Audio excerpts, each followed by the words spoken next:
नमस्कार। मैं पीडी यादव भूलते भागते क्षण के तहत आप सभी का हार्दिक स्वागत करता हूं। देखिए, बहुत से लोगों का ये कहना है कि आज हमारा समाज नाना प्रकार के व्याधियों से जकड़ गया है और जकड़ने के कारण हमारी बहुत सी चीज़ें हैं। अपने को स्वयं को कर्ता बनना और बाड़ी का अपना अव्यवस्थित होना। तो मैं तो इस इलाहाबाद प्रयागराज की धरती से बहुत से छात्रों से, संत महात्माओं से मुलाकात भी हमारी रही। तो वो लोग यही कहते रहे, भाई यार तुम्हारी बाणी में कुछ ईश्वरीय कृपा है, तुम समाज को जगा रहे हो, दे रहे हो छात्रों को, अच्छी बात है, लेकिन कुछ अपनी बाणी को जो पाए हो समाज से उसको समाज में डिस्ट्रीब्यूट कर दो, बांट दो।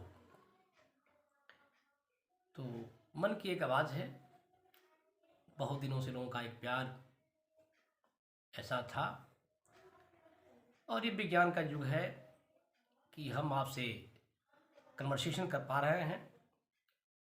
तो देखिए, हमारे वहाँ भारतीय परिप्रेक्ष्य में 3 ऋण की चर्चा की गई है: पितृ ऋण, गुरु ऋण और ऋषि ऋण। तो ये तीनों ऋणों की मुक्ति के लिए उपाय बताए गए हैं अलग अलग। जो ऋषि ऋण है, उस ऋण से हम कैसे मुक्त हों, इस बात के लिए ये कहा गया है कि जो गुरुजनों ने आपको बताया है, जो ज्ञान आपने समाज से अर्जित किए है, जो एक्सपीरियंस आपको मिला हुआ है, वो एक्सपीरियंस, उस ज्ञान को फिर समाज में वापस कर दीजिए। इसे गुरु की ऋण से मुक्ति होती है।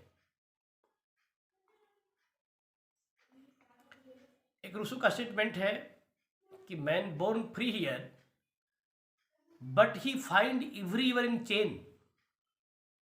मनुष्य स्वतंत्र पैदा हुआ है लेकिन हर जगह जंजीरों में जकड़ा हुआ है। तो मैं अपने बड़ों को आदेश को मानते हुए एक मन की आवाज़, बच्चों का भी एक प्यार है कि सर आप कुछ वो चीज़ों को कहिए जो पढ़ाते पीरियड में करते हैं। मैं तो बहुत कुछ नहीं जानता, लेकिन मेरी क्लास सिविल जूडिशरी की चलती रही और अपने बारे में मैं क्या कुछ कहूँ। 15 अगस्त 2003 को ईश्वर कृपा से मैं संगम नगरी प्रयागराज में आया और इस दौरान जो मेरे मित्र थे, सिविल की तैयारी करते थे, उनको ही सेवा करने का मौका मिला। और 18 साल 18 ईयर्स कैसे गुजर गए ये पता नहीं चला। तो जब मैं पढ़ाता था, चर्चा करता था, क्योंकि मुझे ये पता था, हमारे गुरुजनों का कहना था कि विद्यादान सबसे बड़ा दान है। और तो मेरे स्वभाव के अनुसार मेरी कोचिंग का नाम लड़कों ने, मित्रों ने जागृति क्लासेस रख दिया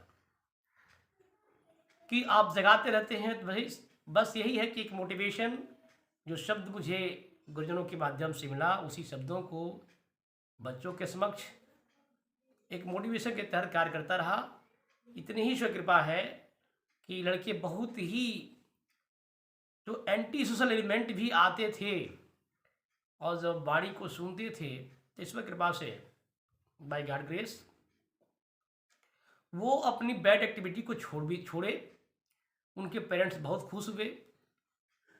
तो ये भी एक सेवा जो मैं करने जा रहा हूँ आज 18 फरवरी से 2024, एक मेरे लिए एक बहुत पुनीत दिन है।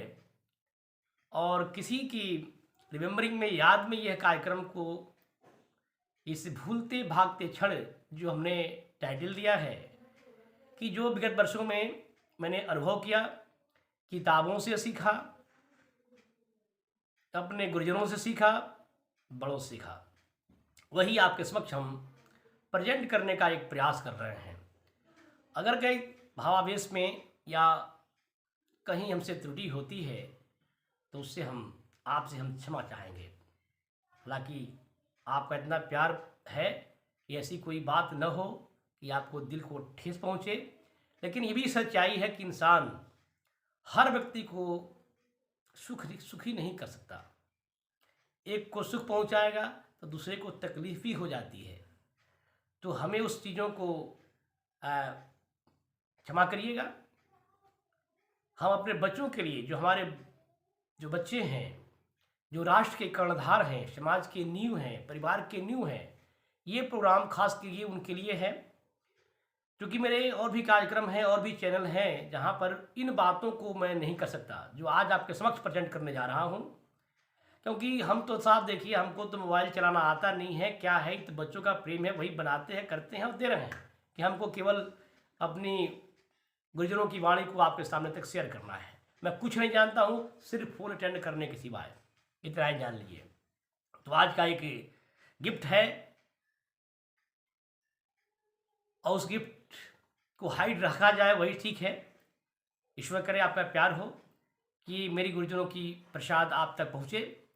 तो देखिए, मैं इसको बच्चों से भी कहूँगा कि यदि आप महान बनना चाहते हैं, जिसमें समाज में आदर, पैसा तो ज़रूरी है लेकिन पैसा से ज़्यादा ही महत्वपूर्ण है कि आप ज्ञान को फैलाएं। आप अपने वो चीज़ों को, पाई हुई चीज़ को समाज तुभ्यम गोविंदम समर्पित, हे पिता आपके द्वारा मिला और आपके बच्चों में डिस्ट्रीब्यूट किया जाता है। सब तो संसार उन्हीं का है। तो एक बड़ी, हम कक्षा 6 में पढ़ते थे 84 के आसपास,